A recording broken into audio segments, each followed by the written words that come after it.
तुझा त्याग आई तुझी ती लढाई स्वाभिमानी हक्कासाठी तुझी अंगाई गाती दिशा दाही क्रांती सूर्य तुझी या पाठी तुझे लला सवार नाही थांबली जुगारुनी रूढी पुढेच सावित्रीबाई जिंदाबाद जिंदाबाद जिंदाबाद. अम्मा सावित्रीबाई आज प्रतीक्षा उभार इथे प्रतीक्षा चॅनल एक चालू होतंय.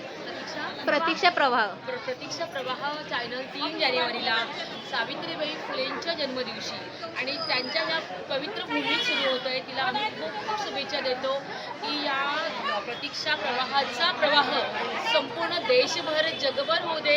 या सावित्री आईच्या कार्याची तुझं आपल्याला जगभर न्यायची आहे आणि हे चॅनल चालू असताना सावित्री आई फुलेंना कधीच कोणी विसरू नये, त्यांच्या कार्याला कोणी विसरू नये. आपल्याला अनेक अडचणी येतात पण या अनेक अडचणींवर मात करून आपल्याला पुढे जायचं आहे आणि मग त्यासाठी एक कविता मी म्हणते की नेहमीच तुझं कोणी कौतुक करणार नाही, कौतुक करणारं तुला कोणी मिळणार नाही. कौतुक नाही झालं म्हणून तू तुझं कार्य थांबू नये, सगळे तू तुझं नित्यपणे चालणं सोडू नको, सगळे तू तुझं नित्यपणे चालणं सोडू नको. तुला खूप खूप शुभेच्छा, खूप खूप शुभेच्छा. आज सभी को जय भीम, जय भारत, जय संविधान।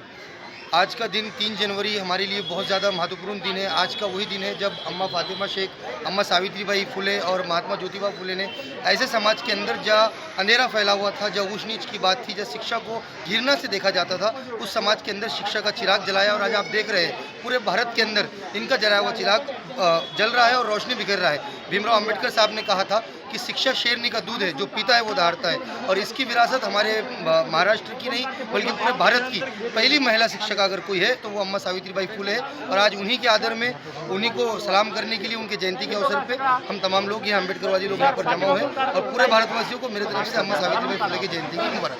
Thank you.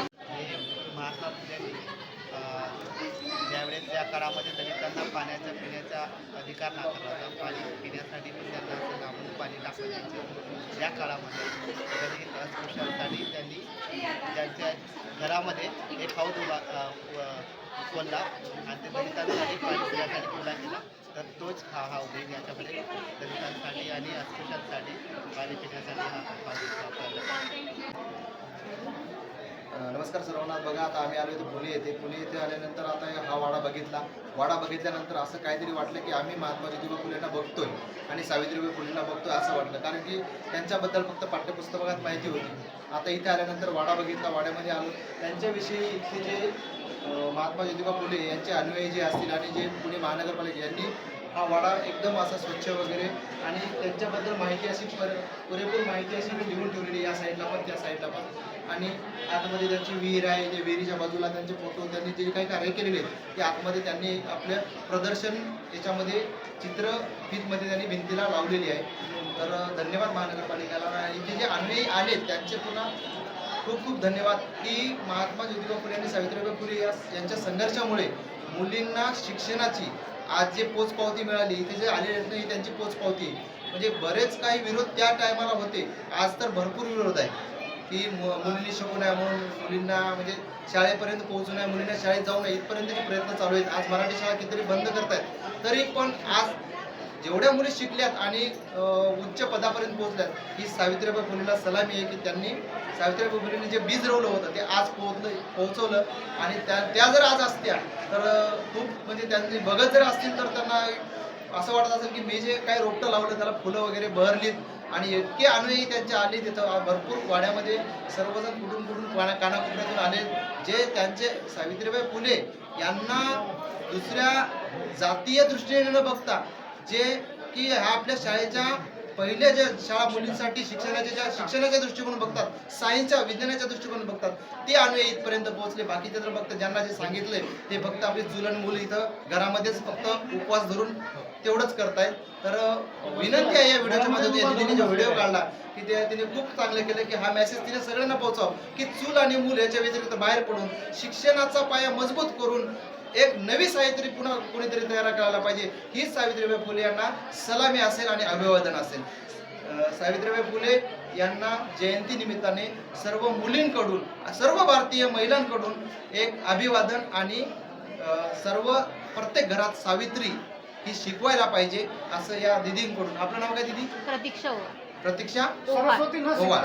सरस्वती न शिकवता सावित्री शिकवायला पाहिजे. प्रत्येक घरामध्ये आपलं जे सावित्रीनेच शाळा खोलली हे सर्वांना माहिती पाहिजे आणि माहिती व्हायला पाहिजे. कोण्याच पुस्तकामध्ये असं प्रत्येक धड्यामध्ये प्रत्येक वर्गामध्ये शिकवत नाही. हे तुमच्या व्हिडिओ मार्फत तुम्ही सर्वांना शिकवा हीच विनंती असेल आमची.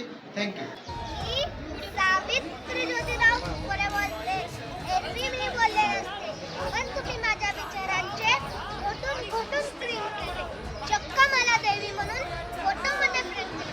जमेल तेव्हा जमेल तसे तुम्ही माझे सोयीनुसार कौतुक करता. खरं दुःख याचे की तुम्ही मला गृहीत धरता. याचा राग आज मी तुमच्यासमोर बोलते.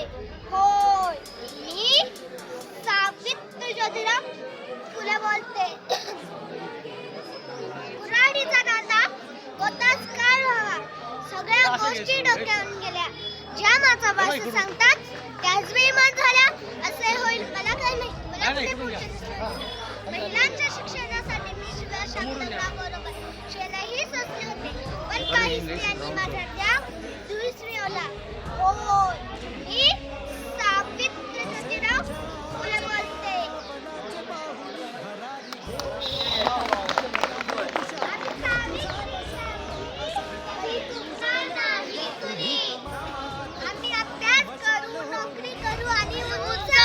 नमस्कार, मी राखी राजकर, पुणे महानगरपालिकेला मी शिक्षिका आहे आणि 365 दिवस मी सावित्री आई फुले यांच्या विचारात जगत असते. त्यांचा विचार जागर माझा चालू असतो आणि या माझ्या शाळेतल्या मुली आहेत की या मुली पूर्ण 365 दिवसामध्ये दररोज सावित्री फुलेंचा एक विचार पाठ करत असतात. त्यांचं जे सुबोध रत्नाकर जो काव्यसंग्रह आहे त्याच्या सगळ्या कविता या मुलींच्या पाठ आहेत. तर आजच्या मुलांना कार्टून दाखवण्यापेक्षा आणि कार्टून दाखवून कार्टून करण्यापेक्षा महामानवाचं चरित्र सांगितलं तर नक्कीच ही उद्याची पिढी चांगलं काही करू शकते आणि त्यामुळे मी ही पूर्ण वर्षभर कार्यरत असते. तर माझ्या या कामाला म्हणजे मी सावित्रीबाई फुले यांची मी वारस हक्कदार म्हणते. त्यांचे मी कृतीशील वारसदार आहे. यासाठी मी शिक्षिका आहे आणि मला या मुलींना शिकवण्याचं जे कार्य जे सावित्रीबाई फुलेंनी सुरू केलं ते मी आज करते. मला वेगळा आनंद आहे आणि यापुढेही शेवटच्या क्षणापर्यंत मला हेच काम करायचं आहे. असेल तर फुले आणि सावित्रीबाईला वाचायला पाहिजे, तरच गुलामी सुटेल, नाही तर गुलामी महिन्याची सुटणार नाही. म्हणून महिलांना आझादी करण्यासाठी बाबासाहेबांनी दिलेलं संविधान हे फार महत्त्वाचं आहे आणि संविधान आपल्याला वाचवायचं असं आता हुकला तर संविधान उद्या बंद होणार. संविधान महत्त्वाचं आहे आणि बाबासाहेबाचं स्वप्न काय करायचं असेल तर फुल्यांना विसरल्याशिवाय चालणार नाही. फुल्यांनी बाबासाहेबांनी गुरुमा बाई झालं का तुमचं? देवाच्या नावावर जे करतील छुमंतर ते भरतिया फुले घर ग शेजारी सखे बाई. ते भरतिया फुले घर ग शेजारी सखे बाई. देव अंगातला बडबड केस उडून हात हात उड. देव अंगातला बडबड मान उडून हात हात उड. मागत बकर कोंबड ग शेजारी सखे बाई. मागत बकर कोंबड ग शेजारी सखे बाई. देव अंगात आल्यावर देव अंगात येतोय जेव्हा पोर देतोय मागचिल तेव्हा. देव अंगात येतोय जेव्हा पोर देतोय मागचिल तेव्हा. मग नवरा कशाला हवा ग शेजारी सखे बाई. मग नवरा कशाला हवा ग शेजारी सखे बाई. भीम सांगून गेले तुला नको पूजू ग तू देवाला. भीम सांगून गेले तुला पूजू ग.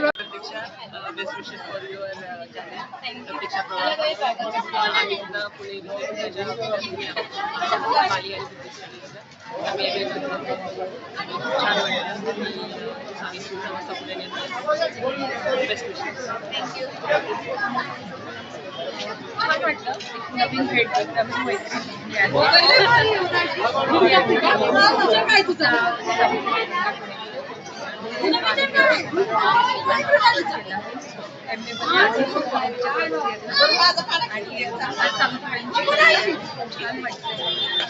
कारण आपण स्वातंत्र्य आहोत सावित्री की आज इथे आपण मानाने जगतो, स्त्री म्हणून मानाने जगण्याचा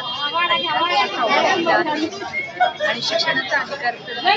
त्यामुळे आज आपण इथे सर्वजण आज आपण इथे आहोत आणि आज आपण इथे नसतो. शाहूच्या या महान कार्याला